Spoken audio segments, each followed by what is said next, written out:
ഏറ്റവും പ്രധാനപ്പെട്ട വാർത്തയിലേക്ക് ഇപ്പോൾ കിട്ടിയത് കൊച്ചി പുല്ലേപ്പടി പാലത്തിന് കീഴെ വൻ തീപിടുത്തം. ആക്രി കടയ്ക്കാണ് തീപിടിച്ചത്. ബാബു എന്ന ആളുടെ ആക്രി ഗോഡൌണിനാണ് തീപിടിച്ചിട്ടുള്ളത്. അടുത്തുള്ള ഹോസ്റ്റലിനും തീപിടിച്ചിട്ടുണ്ട്. സ്ഥലത്ത് നിന്ന് ആളുകളെ മാറ്റുന്നുണ്ട്. ഫയർഫോഴ്സ് എത്തി തീയണയ്ക്കാനുള്ള ശ്രമം തുടരുകയാണ്. തത്സമയ ദൃശ്യങ്ങളാണ് ഇപ്പോൾ കാണുന്നത്. അശ്വതി കൂടുതൽ വിശദാംശങ്ങളുമായി ചേരുന്നുണ്ട്. അശ്വതി, കേൾക്കാമെങ്കിൽ നമുക്ക് അവിടുത്തെ ആ ഒരു സീരിയസ് അവസ്ഥ മനസ്സിലാക്കാൻ കഴിയുന്നില്ല. തീപിടുത്തം എത്രത്തോളം ഗൗരവകരമാണ്? രാജേഷ്, ഇപ്പോൾ ഇവിടെ ഈ ആക്രിക്കടയ്ക്ക് തീപിടിച്ചിട്ട് ഏകദേശം അരമണിക്കൂറായി. രക്ഷാപ്രവർത്തനം ഇവിടെ തുടർന്നുകൊണ്ടിരിക്കുകയാണ്. സാമാന്യം വലിയ തീപിടുത്തമാണ് ഉണ്ടായിക്കൊണ്ടിരിക്കുന്നത്. മാത്രമല്ല, തൊട്ടടുത്തുള്ള ബോയ്സ് ഹോസ്റ്റലിലേക്ക് അടക്കം ഈ തീ പടർന്നിട്ടുണ്ട്. അവിടെ നിന്നും കുട്ടികളെയൊക്കെ അവിടെ നിന്നും മാറ്റുന്നുണ്ട്. ഇപ്പോൾ ഈ അല്പം മുൻപ് നമ്മൾ ദൃശ്യങ്ങളിൽ കണ്ടത് അതിൻ്റെ ഓണറാണ് ബാബു. അദ്ദേഹവും അദ്ദേഹത്തിൻ്റെ മരുമകനായിട്ടുള്ള ബഷീർ, ഇവർ രണ്ടുപേരും ചേർന്നാണ് ഈ ആക്രി ഗോഡൗൺ നടത്തിക്കൊണ്ടിരിക്കുന്നത്. അവിടെയാണ് ഇത്തരത്തിൽ തീ പിടിച്ചിരിക്കുന്നത്. ഈ സംഭവത്തിന് തൊട്ട് പിന്നാലെ ഓണർ ആയിട്ടുള്ള ബാബു, അദ്ദേഹം കുഴഞ്ഞു വീഴുകയാണ് ചെയ്തത്. ഇപ്പോൾ അദ്ദേഹത്തെ ഇവിടെ നിന്നും ആശുപത്രിയിലേക്ക് മാറ്റുകയാണ്. ഈ പ്രദേശം മുഴുവൻ ഇത് വളരെ പ്രധാനപ്പെട്ടൊരു ഏരിയയാണ്. അതായത് കലൂരിനെയും ഒപ്പം തന്നെ വൈറ്റിലെയും ഒക്കെ ബന്ധിപ്പിക്കുന്ന വളരെ പ്രധാനപ്പെട്ട പുല്ലേപ്പടി റോഡ്. ഇവിടെ അതിന് താഴെയാണ് ഈ ആക്രി ഗോഡൗൺ പ്രവർത്തിച്ചുകൊണ്ടിരുന്നത്. ഇവിടെയാണ് ഈ തീപിടുത്തം ഉണ്ടായിട്ടുള്ളത്. അതുകൊണ്ട് തന്നെ മാത്രമല്ല, ജനവാസ മേഖല കൂടിയാണ്. തൊട്ടടുത്ത നിരവധി വീടുകളും ഒക്കെ തന്നെയുണ്ട്. ഇത് അല്പം വിഷയം ഗുരുതരമാക്കിയിട്ടുണ്ട്. ഈ പ്രദേശത്തൊക്കെ തന്നെ ചൂടൊപ്പം തന്നെ പുക ഉയർന്ന ഒരു സാഹചര്യം. ഇവിടുത്തെ ഗതാഗതത്തെയൊക്കെ കുറച്ചെങ്കിലും ബാധിക്കുന്ന ഒരു സാഹചര്യം. ഇതാണ് ഇവിടുത്തെ അവസ്ഥ. നിലവിൽ ഈ തീ അണയ്ക്കുന്നതിനുള്ള ശ്രമങ്ങൾ തുടർന്നുകൊണ്ടിരിക്കുകയാണ്. ഇതിൻ്റെ യഥാർത്ഥ കാരണം എന്താണെന്ന് നമുക്ക് വ്യക്തമായിട്ടില്ല. പക്ഷേ ചൂട് കൂടുന്ന ഒരു സമയമാണ്. ഒപ്പം തന്നെ ഇതിനു മുൻപ് തന്നെ കൊച്ചിയിലെ ഇത്തരത്തിലുള്ള ആക്രി ഗോഡൗണുകളിലൊക്കെ തന്നെ ഇത്തരത്തിൽ ഈ തീപിടുത്തം ഉണ്ടാകുന്ന ഒരു സാഹചര്യം പലപ്പോഴും നമ്മൾ കണ്ടിട്ടുണ്ട്. അതും പ്രത്യേകിച്ച് ഏപ്രിൽ, മെയ്, ഫെബ്രുവരി മാസങ്ങളിലൊക്കെ ഉണ്ടാകാറുണ്ട്. എന്തായാലും ഇവിടെ സാമാന്യം ഒരു വലിയ തീപിടുത്തം ഉണ്ടായി. അത് സമീപ പ്രദേശങ്ങളിലേക്ക് കുറച്ചെങ്കിലും പടർന്നു എന്നതാണ് ആദ്യഘട്ടത്തിൽ നമുക്ക് മനസ്സിലാക്കുന്നത്.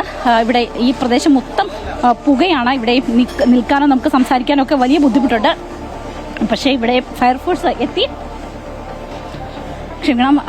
എത്തി ഇവിടെ രക്ഷാപ്രവർത്തനം തുടർന്നുകൊണ്ടിരിക്കുകയാണ്. അവരുടെ ഉള്ളിലുള്ള സംഘടനകളൊക്കെ പുറത്തേക്ക് വലിച്ചെറിഞ്ഞ് കൂടുതൽ കത്ത് പിടിക്കാതിരിക്കാനായിട്ടുള്ള ശ്രമങ്ങളാണ് നടത്തിക്കൊണ്ടിരിക്കുന്നത്. അതിനുള്ളിലേക്ക് കൂടുതൽ ഇടങ്ങളിലേക്ക് ഈ തീ പടരാതിരിക്കാനുള്ള കാര്യങ്ങൾ അവർ നോക്കുന്നു.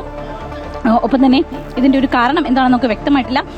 ഒപ്പം സമീപ പ്രദേശത്തെ വീടുകളിലേക്കോ നേരത്തെ സൂചിപ്പിച്ചതുപോലെ ബോയ്സ് ഹോസ്റ്റലിലേക്കൊക്കെ തീ പിടിച്ചിരുന്നു ആദ്യഘട്ടത്തിൽ. അപ്പോൾ അതൊക്കെ നിയന്ത്രണ വിധേയമാക്കിയിട്ടുണ്ട്.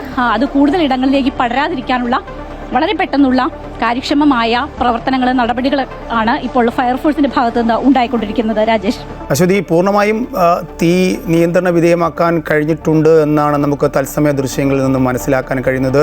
നമ്മളിപ്പോൾ മറ്റൊരു ദൃശ്യം കൂടി കാണിക്കുന്നുണ്ട്. നേരത്തെ തീ പടരുന്നതിൻ്റെ ദൃശ്യങ്ങൾ. ഒരുപക്ഷെ അത് വളരെയധികം ഗൗരവമായ ഒരു തീപിടുത്തമായിരുന്നു എന്ന് നമുക്ക് മനസ്സിലാക്കാൻ കഴിഞ്ഞിട്ടുണ്ട്. അതുകൊണ്ട് ഒരുപക്ഷെ ഫയർഫോഴ്സ് എത്തി കൃത്യസമയത്ത് അത് അണയ്ക്കാൻ കഴിഞ്ഞതുകൊണ്ട് വലിയ അപകടം ഒഴിവായി എന്ന് തന്നെ നമുക്ക് പറയാനും കഴിയുന്നുണ്ട്. ഈ പരിക്ക് ഇതിൻ്റെ ഓണർക്കല്ലാതെ വേറെ ആർക്കെങ്കിലും ഇത്തരം പരിക്കുകൾ എന്തെങ്കിലും ഉള്ളതായിട്ട് റിപ്പോർട്ട് ചെയ്തിട്ടുണ്ടോ? ഇപ്പോൾ പൂർണ്ണമായും, അതായത് ഈ പുക മാത്രമേ ഉള്ളൂ, തീ അണയ്ക്കാൻ കഴിഞ്ഞിട്ടുണ്ട് എന്ന് തന്നെയല്ലേ? രാജേഷ്, ഇത് ആർക്കും തന്നെ പരിക്കുകളോ മറ്റു കാര്യങ്ങളോ ഇല്ല. ആരും അവിടെ ഉണ്ടായിരുന്നില്ല എന്ന് മനസ്സിലാക്കുന്നത്. ഈ ഓണർ, അദ്ദേഹം ഇത് കണ്ടതിന് ശേഷം, സംഭവം ഉണ്ടായതിന് ശേഷം അദ്ദേഹം കുഴഞ്ഞു വീഴുകയാണ്. സംഭവം അറിഞ്ഞ് പെട്ടെന്ന് അദ്ദേഹം ഈ സൈഡിൽ തന്നെ ഉണ്ടായിരുന്നു. അദ്ദേഹം കുഴഞ്ഞു വീഴുകയാണ് ചെയ്തത്. മാത്രമല്ല, ഈ ഇത്തരത്തിൽ ആക്രി ഗോഡൗണുകളിലൊക്കെ തീ പിടിക്കുമ്പോൾ അത് നമുക്ക് പൂർണ്ണമായിട്ട് അണയ്ക്കുന്നതിന് മണിക്കൂറുകൾ എടുക്കും. ഇതിനു മുമ്പും പല സംഭവങ്ങൾ കൊച്ചിയിൽ നമ്മൾ കണ്ടതാണ്. അതിൻ്റെ ഉള്ളിലുള്ള വസ്തുക്കളിലേക്ക് ഈ തീ പടരുകയും അതിങ്ങനെ എരിഞ്ഞു നിൽക്കുകയും ചെയ്യുന്ന ഒരു സ്ഥിതിവിശേഷം ഉണ്ടാകും. അതുകൊണ്ട് തന്നെ മണിക്കൂറുകളോളം എടുത്താണ് അതിൻ്റെ ഒരു തീ പൂർണ്ണമായും അണച്ചു എന്ന് നമുക്ക് പറയാൻ സാധിക്കുകയുള്ളൂ. ഇപ്പോൾ പ്രാഥമികമായിട്ടുള്ള പുറത്തേക്കുള്ള തീയെല്ലാം വളരെ പെട്ടെന്ന് തന്നെ അണയ്ക്കാനായിട്ട് സാധിച്ചിട്ടുണ്ട്. എങ്കിൽ പോലും അതിൻ്റെ ഉള്ളിലേക്ക് തീ പടർന്നത് ഓരോ വസ്തുക്കൾ പുറത്തേക്ക് എടുത്ത് വെള്ളം ഒഴിച്ച് അങ്ങനെയുള്ള ഒരു രക്ഷാപ്രവർത്തനമാണ് ഇപ്പോൾ നടന്നുകൊണ്ടിരിക്കുന്നത്. ഇത്തരം ആക്രി ഗോഡൗണുകളിൽ തീ പടർന്നിട്ടുണ്ടെങ്കിൽ അത് അണയ്ക്കാനായിട്ട് മണിക്കൂറുകളോടെ എടുക്കും. മാത്രമല്ല, തീ എരിഞ്ഞു നിൽക്കുന്നത് അത് പൂർണ്ണമായിട്ടും അണയ്ക്കണമെങ്കിൽ ആണ് ഏറ്റവും അധികം സമയമെടുക്കുന്നത്. എന്തായാലും ഫയർഫോഴ്സിൻ്റെ ഇപ്പോൾ 2 ഫയർഫോഴ്സ് യൂണിറ്റുകളാണ് വന്നിട്ടുള്ളതെന്ന് നമ്മൾ മനസ്സിലാക്കുന്നത്.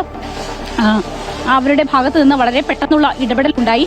ഈ പുക ശമിക്കുക എന്ന് പറയുന്നത് വളരെ ബുദ്ധിമുട്ടുള്ള ഒരു കാര്യമാണ്. ഒപ്പം തന്നെ മറ്റ് ഗുരുതരമായ നാശനഷ്ടങ്ങൾ, ഈ കട ഏകദേശം പൂർണ്ണമായിട്ടും കത്തിയമർന്നു. അതല്ലാതെ മറ്റ് പ്രശ്നങ്ങളിലേക്ക് പോയിട്ടില്ല എന്നാണ് നമുക്ക് മനസ്സിലാകുന്നത്. എന്തായാലും ഈ കടയിൽ തന്നെ സൂക്ഷിച്ചിരുന്നത്, ഇവിടെ കൂടുതലും ഈ കാർഡ്ബോർഡ് പെട്ടികൾ അങ്ങനെയുള്ള കാര്യങ്ങളാണ് കൂടുതലും ഉണ്ടായിരുന്നത്. പേപ്പർ ആണ് കൂടുതലായിട്ടും ഉണ്ടായിരുന്നത്. അത് കൂടുതൽ ഇടങ്ങളിലേക്ക് പടരാതിരിക്കാനുള്ള ഒരു ശ്രമമാണ് ഇപ്പോഴുള്ളത്. എന്തായാലും ഒരു ഭാഗത്ത് പൂർണ്ണമായും തകർന്നു. ഈ ഗോഡൗൺ ഏകദേശം പൂർണ്ണമായും തകർന്നിട്ടുണ്ട്.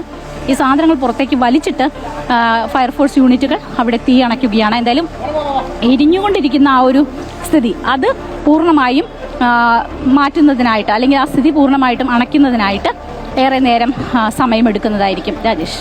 ശരി, അശ്വതിയാണ് വിശദാംശങ്ങളിൽ. കൊച്ചി പുല്ലിപ്പടി പാലത്തിന് കീഴെ വൻ തീപിടുത്തം. ആക്രിക്കടയ്ക്കാണ് തീപിടിച്ചത്. ഇപ്പോൾ തീ നിയന്ത്രണ വിധേയമാക്കി.